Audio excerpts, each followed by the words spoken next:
Farm planning क्या है? Farm planning आपको एक ऑप्टिमल फार्मिंग की तरफ लेके जाने के लिए एक प्लान प्रोवाइड करती है। तो farm planning is a process of working out in advance how many farm resources are going to be used in which enterprise for the whole farm over a specified period of time. तो farm plan एक process है जिसमें आप एक काम करने से पहले ये डिसाइड कर रहे होते हैं, आप सोच रहे होते हैं कि कौन सी इनपुट किस जगह पे किस एंटरप्राइज में इस्तेमाल होनी है एक खास टाइम पीरियड के लिए। A farm plan is the result of the farm planning process. तो फार्म प्लानिंग प्रोसेस आप अगर करते हैं तो एंड पे आपको एक फार्म प्लान मिलता है जिसके अंदर मुख्तलिफ एक्टिविटीज को आप ऑर्गेनाइज करते हैं, उनको अरेंज करते हैं, उनके लिए मुख्तलिफ पैरामीटर्स आप चूज करते हैं। जो फार्म प्लान है, it is a statement of the enterprises to be undertaken over this time period।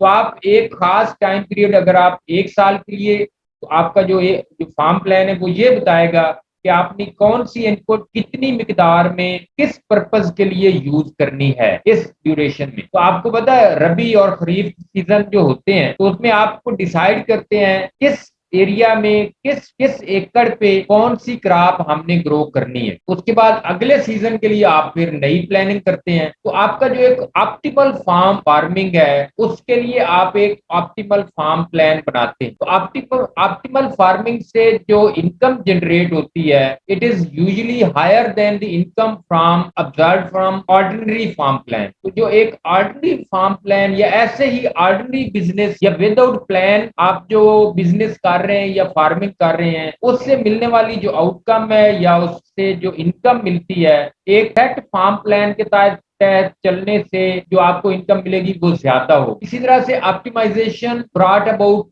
Change in land use pattern. Optimal farming से आपको लैंड यूज पैटर्न के अंदर ऑप्टिमाइजेशन मिलती है। आपका operating capital, labour, irrigated land वो second season में आप कैसे उसको देखते हैं, वो आपके मेजर लिमिटिंग रिसोर्सेज हो सकते हैं to farm income improvement. Optimal farming में जो फार्मर्स होते हैं they are risk efficient and they their are changes in risk aversion जो कि अफेक्ट करती हैं the enterprise mix of the optimal farm plan. जब आप एक ऑप्टिमल फार्म प्लान बना लेते हैं तो फार्मर्स को पता होता है कि आने वाले दिनों में मुझे किस तरह का प्रॉब्लम हो सकता है और वो उसी तरह से प्लान कर सकते हैं, वो उसी तरह से प्लान कर रहे होते हैं। तो ऑप्टिमल फार्मिंग की ये कैरेक्टरिस्टिक्स हैं। और एक ऑप्टिमल फार्म प्लान क्या होता है? इट इज एन आउटलाइन और summary of the type and volume of production to be carried out on the entire farm and the resources needed to do it. ये एक summary है कि आपने चीजें बनाना चाहते हैं बाय यूजिंग डिफरेंट रिसोर्सेज जो उसको प्रोड्यूस करने के लिए खास टाइम पीरियड में चाहिए। जब expected cost and returns of each part of the plan और organised into a detailed projection, the result is a whole farm budget। जब आप एक डिटेल बना लेते हैं पूरी एक्टिविटीज को तो उसको हम होल फार्म बजट भी कहते हैं, जो कि हम आगे चल के देखें। ऑप्टिमल फार्म प्लानिंग के जो एम्स या ऑब्जेक्टिव्स हैं वो ये है कि जो ऑप्टिमल फार्म प्लानिंग है it should differ from planning of individual enterprise. Optimal farm planning वो एक पूरे फार्म के हवाले से होती है, जबकि जो दूसरे फार्म्स हैं जो जो फार्म प्लान्स हैं आप जो ऑर्डिनरी फार्म प्लान्स हैं वो एक इंडिविजुअल एंटरप्राइज के लिए भी हो सकती है। यानी लाइफ स्टॉक का अलहदा, क्रॉप्स का अलहदा, फिशरीज का अलहदा, पोल्ट्री का अलहदा। It help in learning the steps and procedures to follow in developing an optimal farm plan। It helps in understanding the uses for an optimal farm plan and budget। It helps in comparing the assumptions used for short-run and long-run budgeting, or it introduces linear programming as a tool for optimal farm planning। Optimal farm planning को develop करने के जो procedures हैं वो ये 5 हैं कि आप सबसे पहले farm goals formulate करते हैं, आपके ऑब्जेक्टिव्स क्या हैं, फिर आप एंटरप्राइजेस चूज करते हैं कि आपने कौन कौन से प्रोडक्ट्स बनाने हैं, किस तरह की एक्टिविटीज आपने करनी है, इन्वेंट्री ऑफ अवेलेबल रिसोर्सेज, आपके पास रिसोर्सेज कौन कौन से हैं, कितने हैं, लैंड, लेबर, कैपिटल। फिर आप आइडेंटिफाई पॉसिबल एंटरप्राइजेज, फिर आप देखते हैं अल्टरनेटिव, आपके पास अल्टरनेटिव एंटरप्राइजेस कौन से अवेलेबल हैं जो आप चूज कर सकते हैं, और फिर आप एंड के ऊपर होल फार्म बजट बनाते हैं, जिससे आपका एक ऑप्टिमल फार्म प्लान बन जाता है। सबसे पहले है फॉर्मुलेटिंग फार्म गोल। ये क्या है? The goals of farmer will affect the whole farm plan, यानी आपका जो गोल है वो आपके होल फार्म प्लान को भी वो अफेक्ट करेगा। पर मसलन maximising profit is not the sole गोल।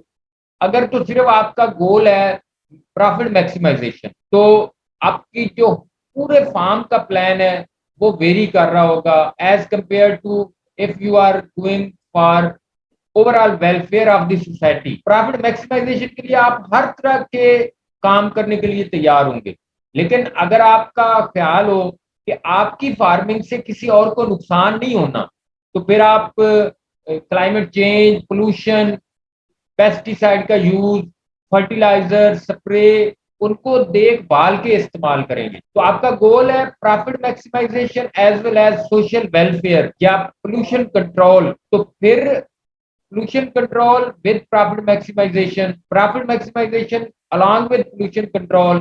तो फिर आपकी जो एक्टिविटीज हैं वो बिल्कुल डिफरेंट होंगी as compare to those who have only to maximize profit, जिनका गोल है कि सिर्फ प्रॉफिट बढ़ाना है, तो उसके लिए वो हर तरह के सीधे उल्टे काम करेंगे। Other goals might relate to security, status, fulfilling social and family obligation, spending time in activities of the farm and so on। Inventory of available resources, ये सबसे पहला स्टेप है to assess farm potential before calculating gross margin। The inventory should include amount and quality of land and its related resources, मसलन soils and vegetation, standing crops including trees, family labor, livestock, machinery, buildings, off-farm financial investment, cash on hand and in the bank, and financial liability। How to identify possible enterprises? ये third step है। तो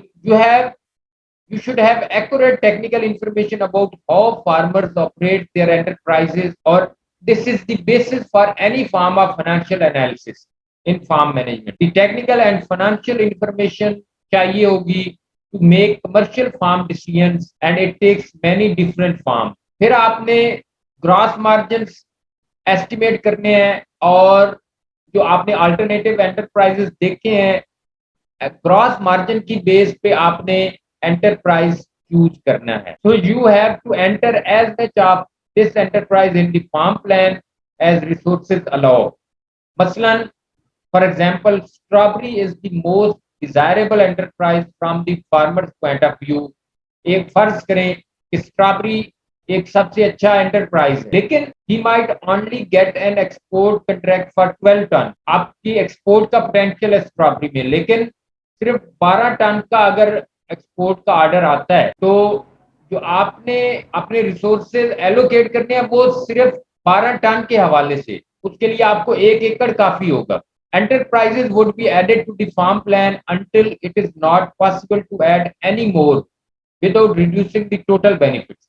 आप enterprises add करते जाएं जहां तक कि आपको लगे अब कोई एडिशनल एंटरप्राइज ऐड करने से आपका जो बेनिफिट है उसमें कोई इजाफा नहीं होगा, तो फिर आप स्टॉप कर दें। फिर आपने पार्शियल बजटिंग बनानी है, यानी हर एंटरप्राइज के लिए आपको पार्शियल बजटिंग डेवलप करनी पड़ेगी, लेबर शेड्यूलिंग करनी पड़ेगी, कैश फ्लो बजटिंग करनी पड़ेगी, and they will help the farmer to change the enterprise mix until maximum benefits are obtained। तो आप ये करते रहें, जहां जब आप देख लेते हैं कि यहाँ पे बेनिफिट्स मैक्सिमम हो गए हैं, तो वो वाला आप कॉम्बिनेशन चूज कर सकते हैं। तो 5वें लेवल पे prepare the optimal farm budget. ये 2 पार्ट्स में होती है। फर्स्ट पार्ट है you should have information on the areas and gross margins per acre of the enterprise। आप उसको फिर मल्टीप्लाई करते हैं with each other to obtain the total gross margin for the farm। इसका मतलब ये है कि information on variable cost should be included, जो कि ऑटोमेटिकली इंक्लूड हो जाएगी, और the budget for crop enterprises are expressed on a per acre basis. आपने पर एकड़ की बेस पे जितने भी एंटरप्राइज बजट बनाने हैं या क्रॉप्स के लिए या दूसरों के लिए, तो आप पर एकड़ की बेस पे बनाएं। Budgets for livestock enterprises should be expressed on a per animal basis. Second part of the information is on fixed cost, जो कि शुरू में आपको बियर करनी पड़ती हैं और ये पार्ट नहीं होती, they are not included in the gross margin. Fixed costs are added to obtain total fixed cost. हर एक फिक्स्ड एसेट की या फिक्स्ड इनपुट की जो कास्ट हैं वो आप ऐड करते जाते हैं to get the total fixed cost. This amount is then subtracted from the aggregate of the enterprise gross margin. तो जो ग्रॉस मार्जिन आपने पहले कैलकुलेट किया है by subtracting the variable cost, उसमें से अगर आप टोटल फिक्स्ड कास्ट माइनस कर देंगे तो you will get net farm earning. ये है जो हमने बात की इन्वेंट्री ऑफ रिसोर्सेज। लैंड है, उसमें total number of acres, type of land, fertility level, climate, potential paste, tenure arrangements and लीजेस। Buildings में नंबर, टाइप, कंडीशन, लेबर में क्वांटिटी एंड क्वालिटी। क्वांटिटी में कितने हैं और क्वालिटी में स्किल्ड कितने हैं, सेमी स्किल्ड कितने हैं, अनस्किल्ड कितने हैं। मशीनरी की इंफॉर्मेशन आपको चाहिए होगी, कितनी है, साइज कितना है। साइज का मतलब है जैसे ट्रैक्टर है, हार्स पावर आपको पता है, इसी तरह से इंजन होते हैं, ये पीटर है आपको पता होगा, जो ट्यूबवेल्स हैं उनकी हार्स पावर होती है, मोटर होती है एंड कैपेसिटी। कैपिटल में short run long run availability कितनी है, पैसे कितने हैं।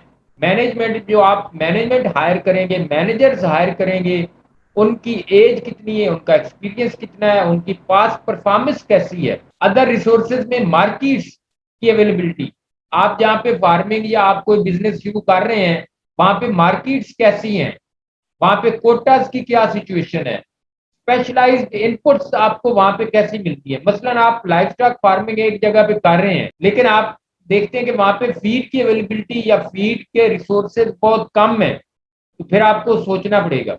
इसी तरह अगर आप क्रॉप फार्मिंग कर रहे हैं या वेजिटेबल फार्मिंग कर रहे हैं तो आपको देखना पड़ेगा कि वहां पे करीबी इलाके में सब्जी मंडी कैसी है, सब्जियों का बीज वहां पे अवेलेबल है नहीं है।